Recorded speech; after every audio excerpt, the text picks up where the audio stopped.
Ka-chow! Hi there, welcome to Girlie Garage. I wanted to start this video with some tips and tricks. I'm going to put them in the description, so if you don't want to take notes, they'll be there for you. You should do this while the engine is warm, but not hot. The engine oil and the exhaust and other hot parts on the car can burn you. Always wear safety glasses and gloves to protect yourself. It is nice, but not necessary, to have extra tools for leverage. I used a breaker bar and channel locks, or you can also buy an oil wrench. For oil that gets spilled on the bottom of the car, you can simply clean it up with brake clean. If oil gets spilled on the ground, you can use kitty litter to clean it up. Oil changes on different vehicles only vary slightly. You're still going to drain the oil, replace the oil filter, and put in fresh oil. Now, the oil filter location might vary, but this technique will work for most vehicles. Okay, so number one thing that we're gonna learn today is how to change oil on a car. And I have a Honda Civic 2010. Woohoo! Okay, the tools we need for today are an oil catch pan. I like this one a lot because it's got a lot of capacity, and you want to make sure that you have the vent open so it doesn't bubble on you. We need a 17 millimeter socket, a new crush washer and oil filter, a funnel, and our oil. Create some ventilation, so we're just gonna open your oil cap. Cool. Step one. Which we might open your oil cap, it's really on there.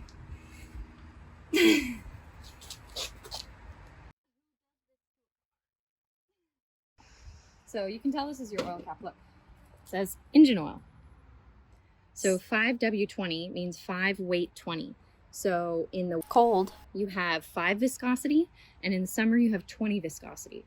So that's the thickness of the oil depending on the temperature outside.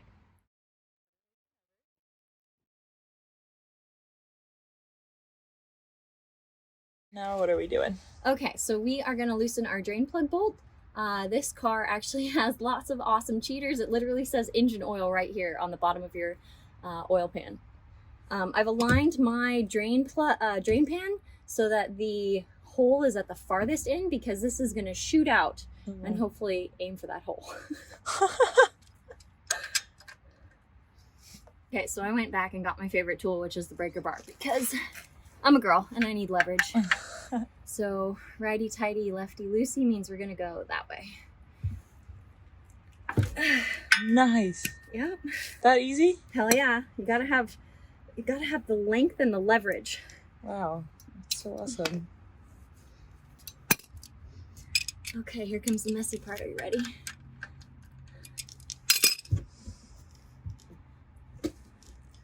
There she goes. She gonna come. My commentary in this video. Oh god.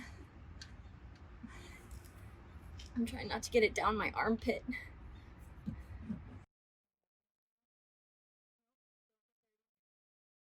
Not yet. Whoa! Whoa, I've never seen that ever. Holy that's crazy. I never knew that that's actually what it looked like. Oh my god, you got dirty. This is why we got towels. Damn. Oh, she's still going. Wow, you were not kidding that thing is just gonna go in. Yep, little geyser. So what you're looking for, actually you can see it on my hand. You're looking to see if there's any little metal flakes, which there aren't. That's good, because that would mean there's little pieces of metal coming off your engine.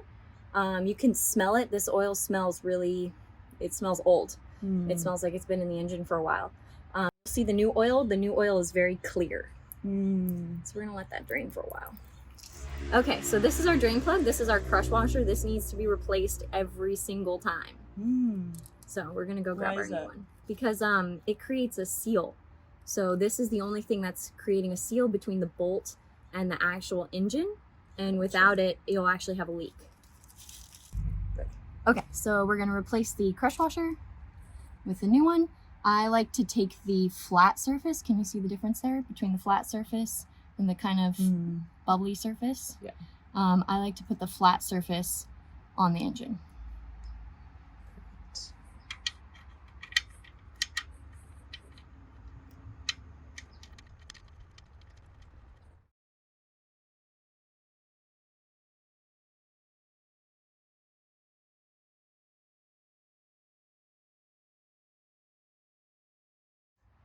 So these are called pipe wrench pliers, which are usually used for plumbing, but they also work for this.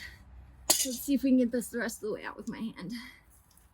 Holy cow, that's on there tight. Oh my gosh.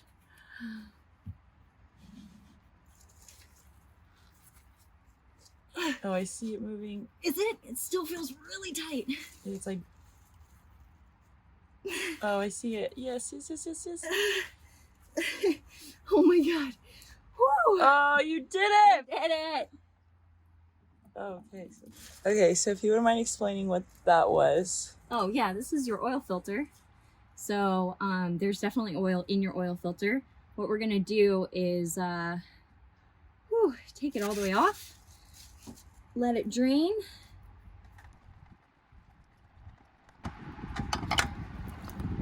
Yum. Oh. Cool. So what I like to do is just run a rag around the edge just to make sure that there's nothing on the edge of this and it's real clean before we remate the new filter. That was kind of dirty.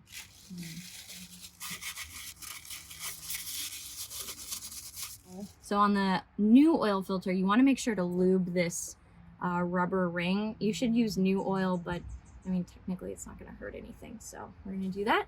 And then there's threads right here. We're just going to re-thread it right back on there.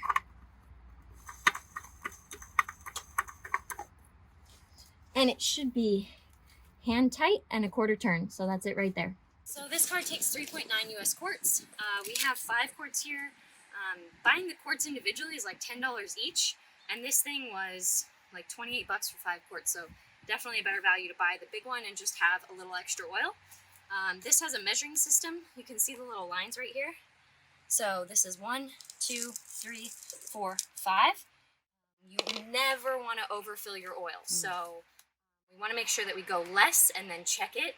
And then if it needs a little bit more, we'll go ahead and do that. So we're going to take our handy dandy funnel. Come on up here. Why is it that you don't want to go over and you'd rather go under? So if you go over, the only way to get it out is to drain it, which would be what we just did. Gotcha. So it's a big mess.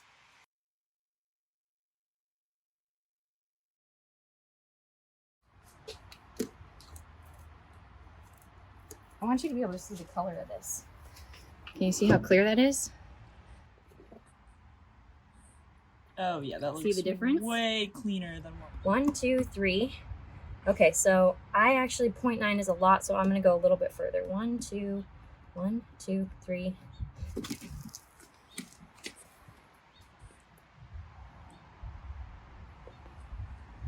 Okay, so we're going to check it. And to check it properly, we need to bring it up to temperature, then let it cool down just a little bit, and then we'll check it on the dipstick. Bring it to temperature. What does that bring it to temperature mean? So on your engine has a temperature gauge. Gotcha. So it needs to come up to operating temperature. Gotcha. Okay, we're checking for leaks, folks. Oh, nice. Right, ladies? That's the mess we made earlier, but nothing's dripping. Woo! Yay! Good Yes. job! We let the car run for a little bit and warm up, and then we let it cool down just a tiny bit. Good way to check the oil is to go to the gas station, let the car sit while you're putting gas in it, and then check the oil levels. I would recommend doing that after you do any oil change. So this is your dipstick. Okay. We're gonna pull this guy out, wipe it once, put it back in there all the way, and then pull it out and check it. Okay, so we are looking for, does not look like there's any oil on this dipstick. Maybe a little, which means we need to put some more in. You want your reading to be between the lower fill mark and the upper fill mark. If it's not, pour a little more oil in, warm the car up, cool it down a little, then repeat as necessary. Okay.